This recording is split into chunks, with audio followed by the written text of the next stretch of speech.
I was born on the 26th of April, 1923. 26th of April, of course, is the day after Anzac Day.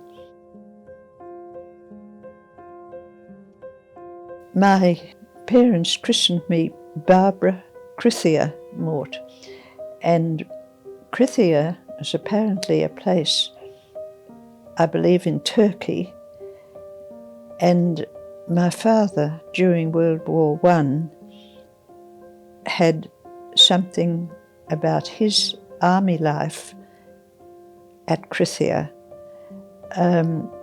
He was awarded a military cross, but he never told us what it was he did to make it an award to him for his bravery during World War I.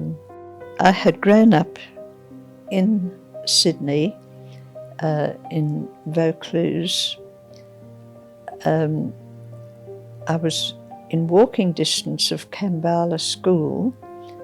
That was officially Rose Bay, and I was there from my first day of school to after I had done the leaving certificate, which I believe was 11 years altogether at Kambala, and I look back on it with affection particularly for some of the teachers, and grateful for having been to Kambala while we were living in Vaucluse. It wasn't until after I was married, after the war, quite some years after the war, that my parents sold the house where we were brought up. I was one of 6 children, so of course it was quite a big house. But I was married and had become a Queensland grazier's wife as a result of that marriage, so that I didn't see very much of Sydney after the war. The war started during my very last school holidays. The next year I went to a secretarial college, and I had a job after I graduated, and one night every week I went to Fort Street Girls High near the Sydney Bridge to make camouflage nets. And one night a lady in Air Force uniform was ushered into the room where we were making the nets. She had just become the head of the new Women's Auxiliary Australian Air Force. She came to tell us about this WAAF, as it was called, and she told us about 2 musterings. One was being a mess steward, otherwise working in the kitchen, or being a wireless telegraphist, known as a WT. And I felt it would be very interesting being a WT, but it was necessary to be efficient at sending and receiving Morse code. They didn't teach Morse code in the Air Force. You had to be proficient before you became an ACW. 5 nights a week I went to a Morse code class run by a gentleman called Mr. O'Brien. We gradually got more and more efficient in Morse code, and finally were well enough to be able to join the Air Force. I must say that for the 5 nights each week, I couldn't go home after work to have my dinner because I couldn't get back in time. And so I went to Thorne's Cafe in Martin Place every night, and the 3-course meal cost me 1 shilling and 6pence. That's 15 cents in today's language. At any rate, I managed to pass the medical test to get into the Air Force. I was amazed to find that I was colourblind, red-green colourblind. I couldn't do that part of the test. However, that didn't matter in the Air Force because we were dealing with Morse code only, not coloured messages, which I believe they did need in the Navy. Well, I was sent immediately to Melbourne, where we did our course. Most musterings only took a few weeks to get through what we called our rookies, but for being a WT, it was necessary to learn a great deal about the sending of messages, etc., and receiving them, of course. And finally, we got through what we called our rookies, and I was posted to headquarters in Melbourne. As a telegraphist, I was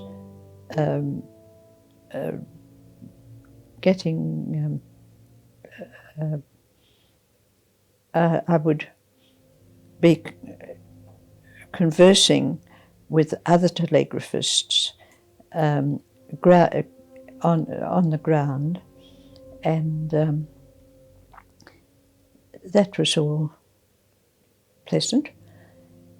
However, when I'd not been there very long, Townsville was bombed, and the schools were all evacuated. That meant that there was suitable accommodation for WAAFs. So I was posted to Townsville. And for about 12 months, I was living in the convent at Townsville because the children who had been at school there had been posted elsewhere, away from the likelihood of another bombing.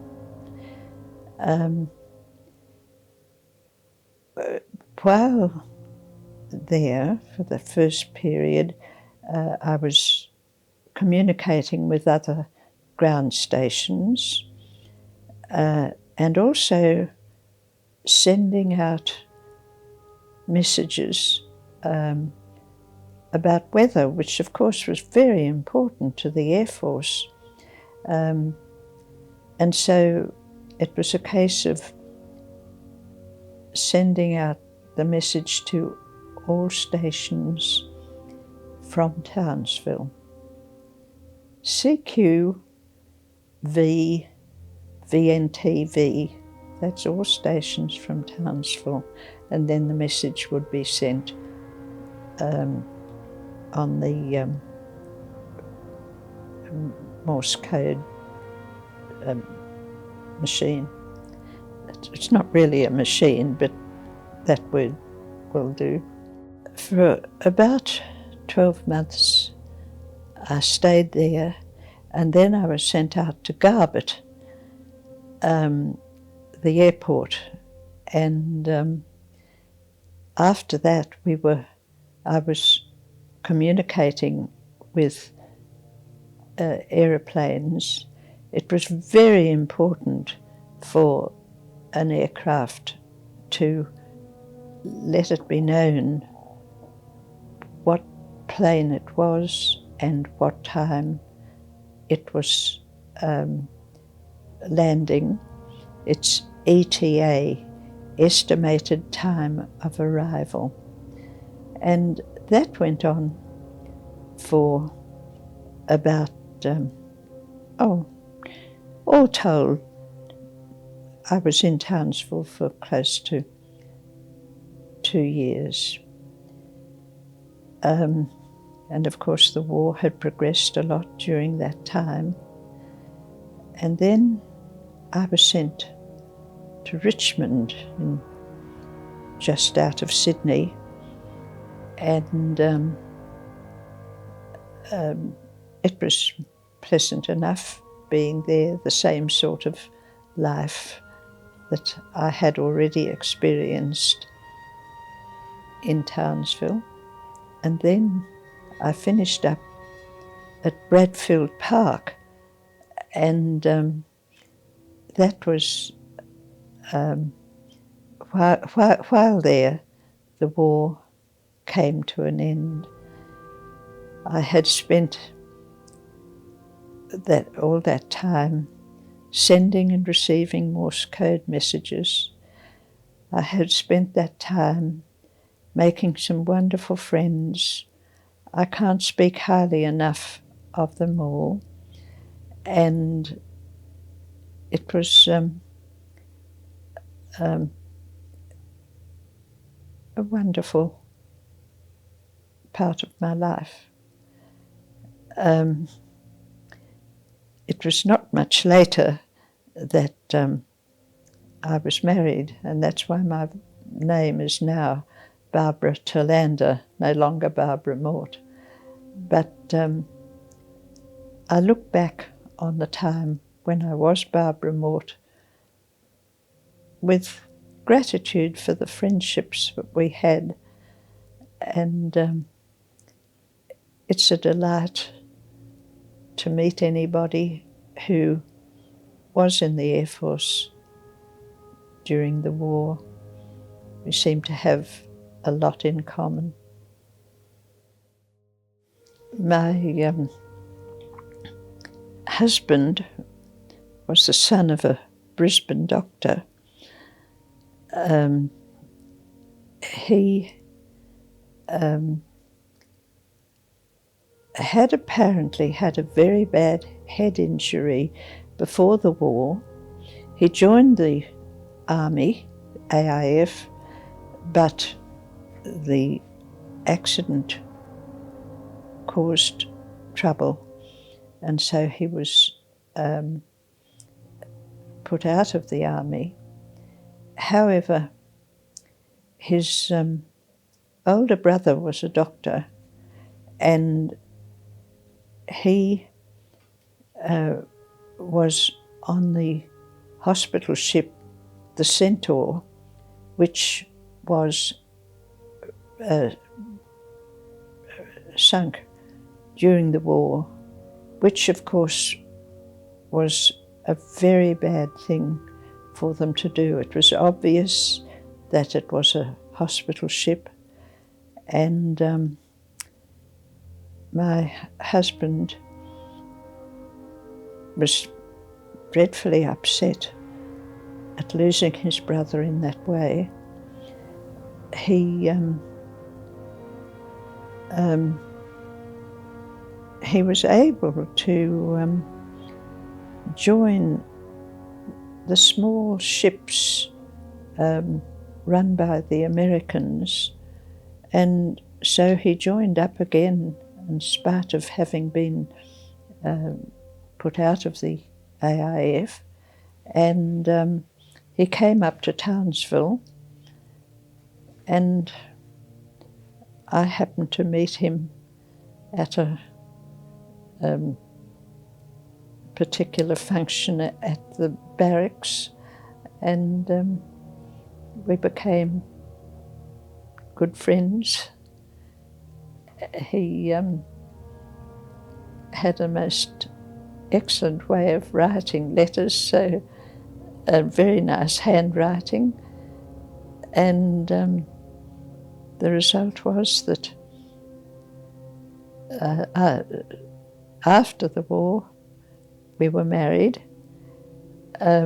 We went to live in the Queensland bush. He was a grazier, and I brought up half a dozen children there, and I'm always pleased that we were too far away from a school to send the children to school when they were very young.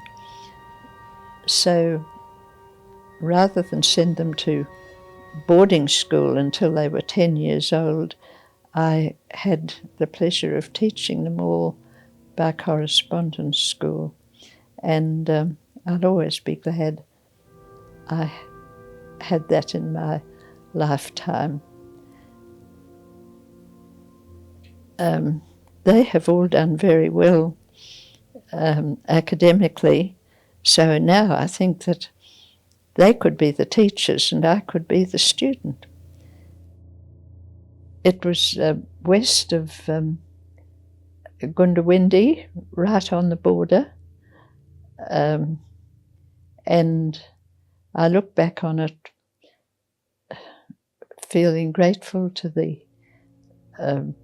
lovely neighbours we had. It was a lovely way to spend that part of our lives, and I'll always be grateful for the life that I had. It's just how life presents itself. All the children of the district seemed to go to school when they were 10. In fact, my eldest son, I kept him an extra year, and then it was lonely for him if we went to, well, a Sunday tennis club or whatever, because his friends had already gone to boarding school. So after that, the children were all sent to boarding school at the age of 10, and that was down at the Gold Coast. I think it was a good place for them to be, and I'm glad that they did well at school, so that they went to universities, etc., etc. When I first went to Melbourne, we were taught exactly what we were allowed to do and what we weren't allowed to do, etc., etc. And on this particular day, an officer was telling us about wearing our uniform and exactly what was correct. And under no circumstances were we to wear jewellery. No earrings or brooches, necklaces. The only thing was a wedding ring. You couldn't wear an engagement ring. And she said that nothing else other than a wedding ring could be worn. And that night, some of the girls put on a little concert, and one of the items, there were two girls. One took the part of the officer, and the other one was just a new Air Force girl. And as an officer, she said about jewellery, and definitely nothing else could be worn other than a wedding ring. And at that stage, one of the girls raced across the stage, stark naked, holding up her left hand. She was wearing a wedding ring, nothing else.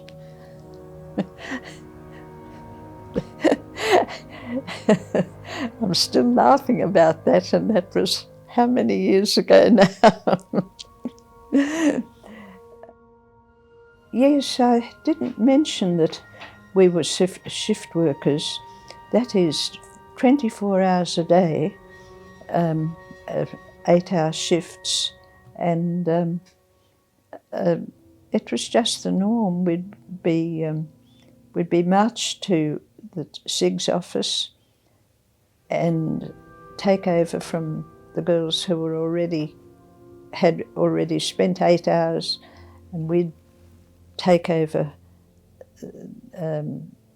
the position, and we'd be there for 8 hours, and some other girls would be marched to the SIG's office, and they'd take over. And I think we spent a week at that particular shift, so that if we were on the day shift, that was for a week, and then the next week we'd be on the afternoon and evening shift, and then the next week we'd be on the midnight to breakfast shift. That's as I remember it, but it's not very clear, but it just seemed to be the norm, and we enjoyed it like everything else.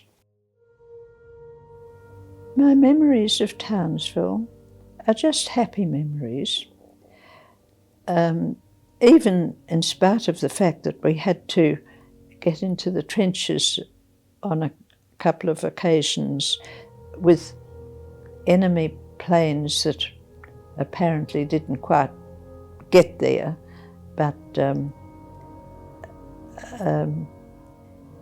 the people in the shops were always pleasant.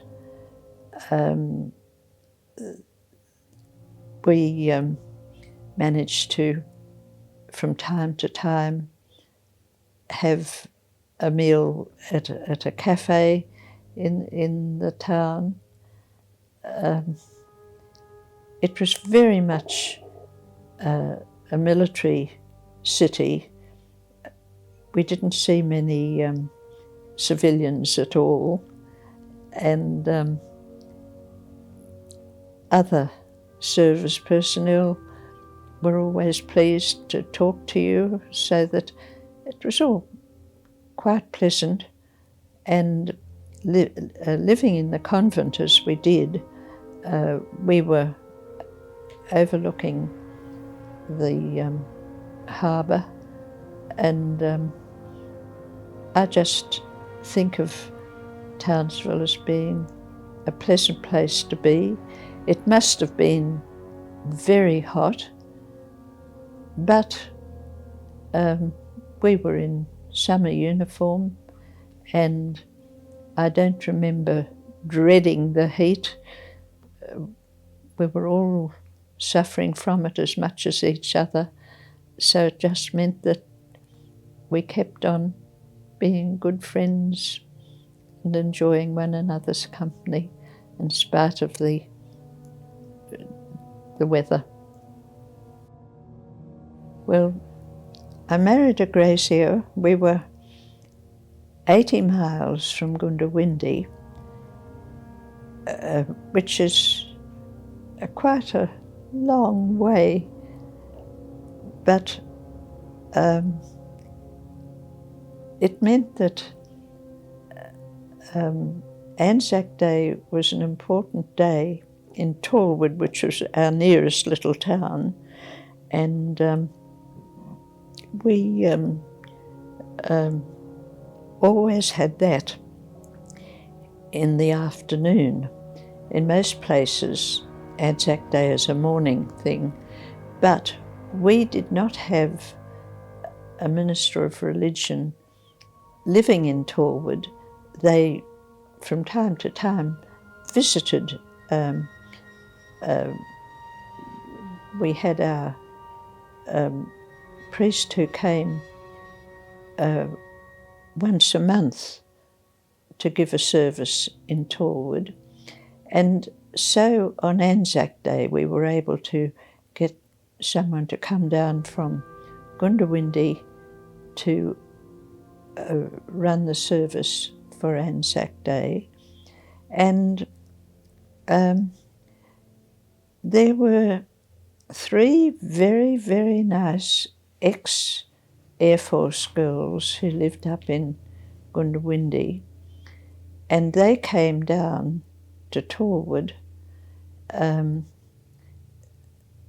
for the evening service on Anzac Day, and likewise my husband and I went up to Goondiwindi for the morning service in Goondiwindi, and I feel that there was a good reason to have excellent memories of the friendships that were made during the war, and these friends of mine, although they're no longer here, I had enjoyed their company so much, and we seem to have so much in common because of having all been in the Air Force during the war.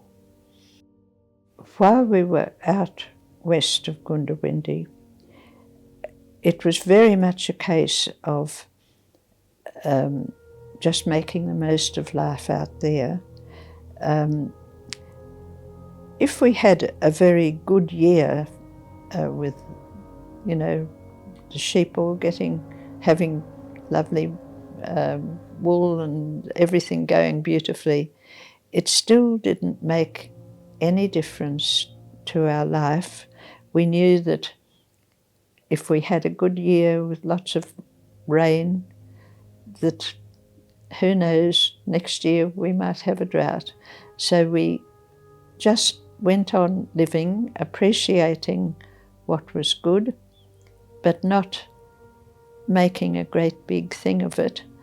And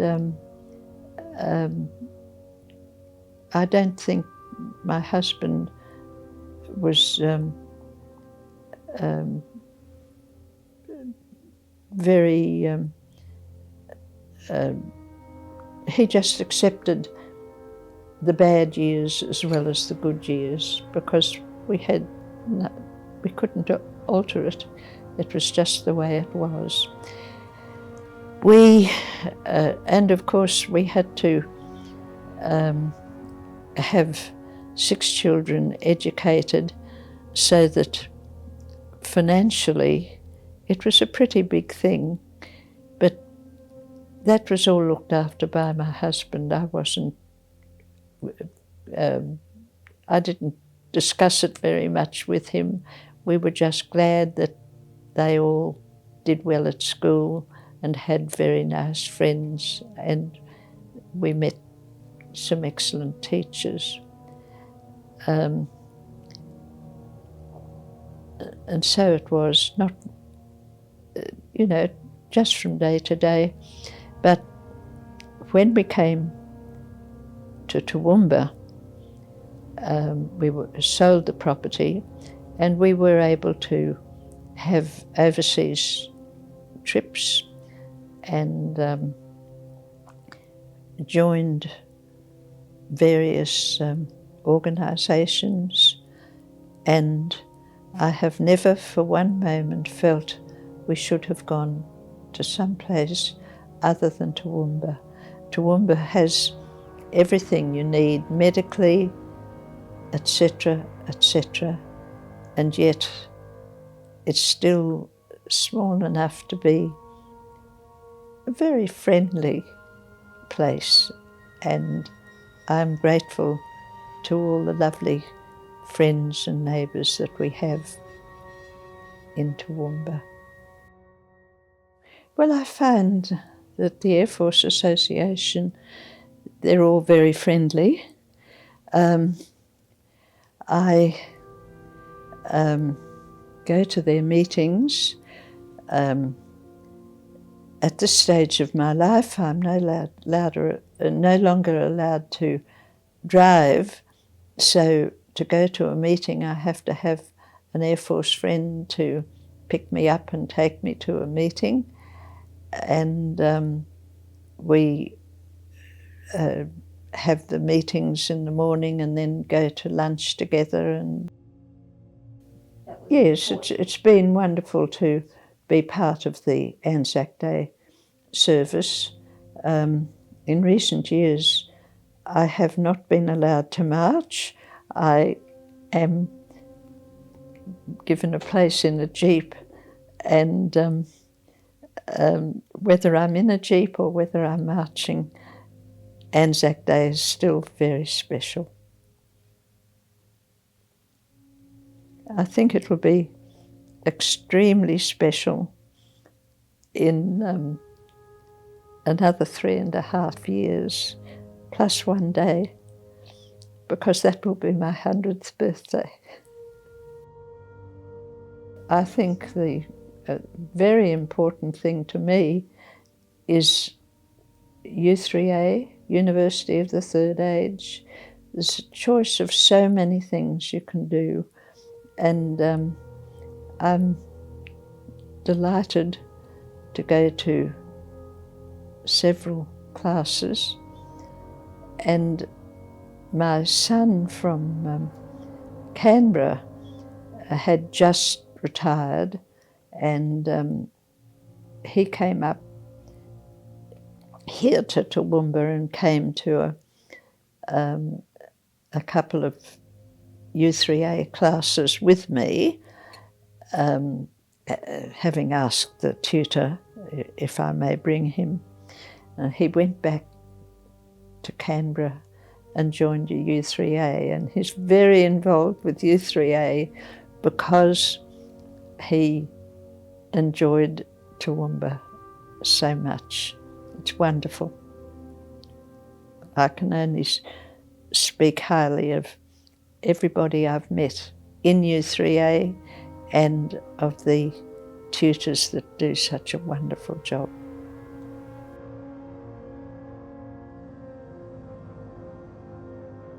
He was actually Hugh Harold Thelander. You've got the spelling of Thelander there.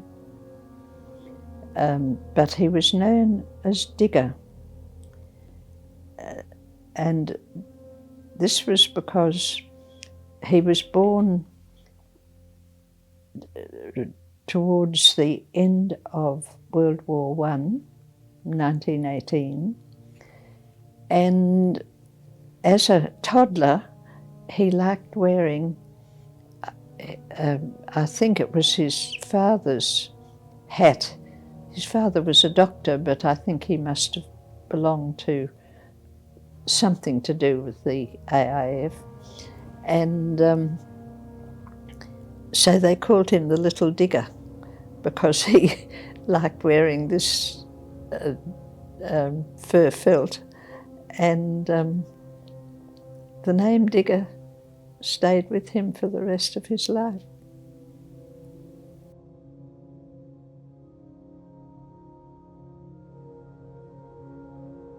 I suppose I would say friendship is so important. And when I say friendship, that means helping when things need, help is needed, appreciating kindness. Now, do you know, just the other day we had a blackout with the with the storm, that's the word I wanted. And everything just went black. You couldn't see anything. And I was about to have my shower before going to bed. Well, I couldn't have a shower in the black, so I just went to bed. And sometime I went to sleep, and sometime later the lights were on. They must have come on. And I could hear there was somebody in the house. And I thought I'd better investigate. It seemed to be a man and a woman, and I didn't think it was my daughter and son-in-law. And lo and behold, I got to this room, which was lit up again. It was black when I'd left it.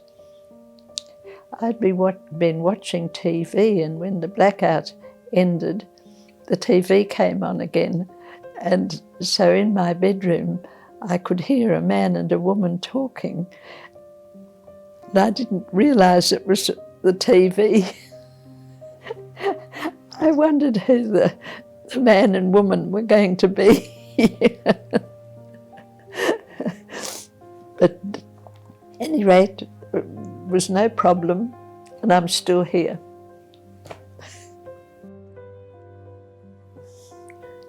You know, I think it's not such a good idea. I don't think that everything is perfect, but I do feel that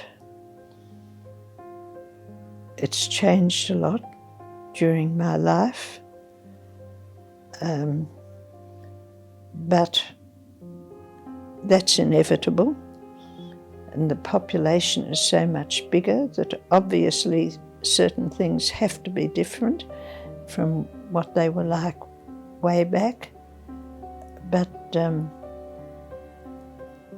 I'm grateful for growing up here in Australia, and I think I've been a very lucky person to have the life I have had.